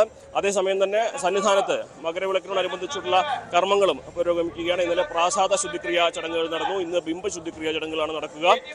അതുപോലെ തന്നെ നാളെയാണ് മകരവിളക്ക്. നാളെ ഉച്ചയ്ക്ക് 2:58 നട തുറക്കും. 3:08 മകര സംക്രമ പൂജ. കവടിയാർ കൊട്ടാരത്തിൽ നിന്നും കൊണ്ടുവന്ന നെയ്യ് കൊണ്ടാണ് ഈ സമയത്ത് മകര സംക്രമ പൂജയുടെ സമയത്ത് അഭിഷേകം നടത്തുക. തുടർന്ന് വൈകുന്നേരമാണ് തിരുവാഭരണം ചാർത്തിയുള്ള ദീപാരാധന. 6 മണിയോടെ ഈ പന്തളത്തുള്ള തിരുവാഭരണം ഇവിടേക്ക് എത്തിച്ചേരും. ആ നിമിഷത്തിനായിട്ടുള്ള ഒരു കാത്തിരിപ്പാണ് തീർത്ഥാടകരെ സംബന്ധിച്ചുള്ളത്. അതിനുശേഷം 6:30 ദീപാരാധനയ്ക്ക് ശേഷം ആണ് മകരവിളക്ക് തെളിയുക. ഈ ഒരു സമയം, അതായത് നാളെ വൈകുന്നേരം ഉച്ചയ്ക്ക് 3 മണി മുതൽ ഈ മകരവിളക്ക് തെളിയുന്ന ഈ ഒരു സമയം വരേക്ക് തീർത്ഥാടകർക്ക് 18ാം പടി വഴി കയറാൻ കഴിയുകയില്ല. നാളെ ഉച്ചവരെ മാത്രമാണ് ഇവിടെ എത്തുന്ന തീർത്ഥാടകർക്ക് 18ാം പടി ചവിട്ടാൻ കഴിയുക. തുടർന്ന് ഈ ചടങ്ങിന് ശേഷമായിരിക്കും അതിനുള്ള സാഹചര്യം ഉണ്ടാവുക. അതേപോലെ വലിയൊരു മുന്നൊരുക്കങ്ങളും ഇവിടെ പുരോഗമിക്കുകയാണ്. ഇവിടെ ഇപ്പോൾ തന്നെ 1500-ലധികം പോലീസുകാരും മറ്റും ഇവിടെയുണ്ട്. 500-ലധികം പോലീസുകാർ ഇന്ന് കൂടുതൽ സുരക്ഷാ ജോലികൾക്കായി ഇവിടേക്ക് എത്തുന്നു. അങ്ങനെ 2000-ലധികം പോലീസുകാരുടെ വലിയ ഒരു സംഘമാണ് ഈ മകരവിളക്ക് ദിവസം ഇവിടെ സുരക്ഷാ കാര്യങ്ങൾക്കായി വിന്യസിക്കപ്പെടുക. നാളെ 11 മണിക്ക് ശേഷം പമ്പയിൽ നിന്ന് സന്നിധാനത്തേക്ക് തീർത്ഥാടകരെ കയറ്റിവിടില്ലെന്ന് പോലീസ് അറിയിച്ചിട്ടുണ്ട്. അതേപോലെ തന്നെയാണ് പുല്ലുമേട് വഴിയുള്ള തീർത്ഥാടകർക്കും ഉച്ചയ്ക്ക് ശേഷം ഇവിടെ എത്താൻ കഴിയുകയില്ല. വലിയ തിരക്ക് അനുഭവപ്പെടുന്നുണ്ട്. ഈ ഒരു തിരക്ക് നിയന്ത്രിക്കുവാൻ പോലീസിന്റെ നിർദ്ദേശങ്ങളും ഇതിനോടകം പുറത്തിറങ്ങി കഴിഞ്ഞു. മകരവിളക്ക് കഴിഞ്ഞ് 3 വഴിയിലൂടെ വേണം പുറത്തേക്ക് പോകാൻ. എന്നും പോലീസിന്റെ നിർദ്ദേശപ്രകാരം മാത്രമേ താഴത്തേക്ക് ഇറങ്ങാൻ കഴിയുകയുള്ളൂ. എല്ലാവർക്കും ഒരുമിച്ച് ഇറങ്ങിപ്പോകാനുള്ള സാഹചര്യം ഉണ്ടാവുകയില്ല. തുടങ്ങി കർശന നിർദ്ദേശങ്ങൾ പോലീസിന്റെ ഭാഗത്തു നിന്നും ഇതിനോടകം തന്നെ പുറത്തു വന്നിട്ടുണ്ട്. ഇവിടെ എത്തിയ തീർത്ഥാടകർക്ക് മുൻപത്തെ പോലെ പർണശാലയിൽ അടുപ്പ് കൂട്ടി ഭക്ഷണം പാകം ചെയ്യാനുള്ള പെർമിഷനും അല്ലെങ്കിൽ അനുവാദവും ഒന്നുമില്ല. സൗജന്യമായ ഭക്ഷണം ദേവസ്വം ബോർഡ് വിതരണം ചെയ്യുമെന്നാണ് അറിയിച്ചിരിക്കുന്നത്. എന്നാൽ മകരവിളക്കിന്റെ ആ ഒരു വലിയ തിരക്കിലേക്ക് സന്നിധാനം എത്തിക്കഴിഞ്ഞിരിക്കുന്നു. നിറഞ്ഞു കവിഞ്ഞിരിക്കുകയാണ് തീർത്ഥാടകരുടെ സാന്നിധ്യത്താൽ സന്നിധാനം. ഇനി മകരവിളക്കിന്റെ ആ ഒരു സമയത്തിനായിട്ടുള്ള കാത്തിരിപ്പിലാണ് തീർത്ഥാടകരെല്ലാം തന്നെ. സന്നിധാനത്ത് നിന്നും CV അനുമോദ്, ന്യൂസ് 18. CV അനുമോദാണ് സന്നിധാനത്തു നിന്നുള്ള വിവരങ്ങൾ പങ്കുവച്ചത്. നമുക്ക് 9 മണി വാർത്ത പൂർത്തിയാക്കാനുള്ള സമയമാണ്. ഇനി ന്യൂസ് ട്രെൻഡ്സാണ്. KP അഭിലാഷ് ചേരും.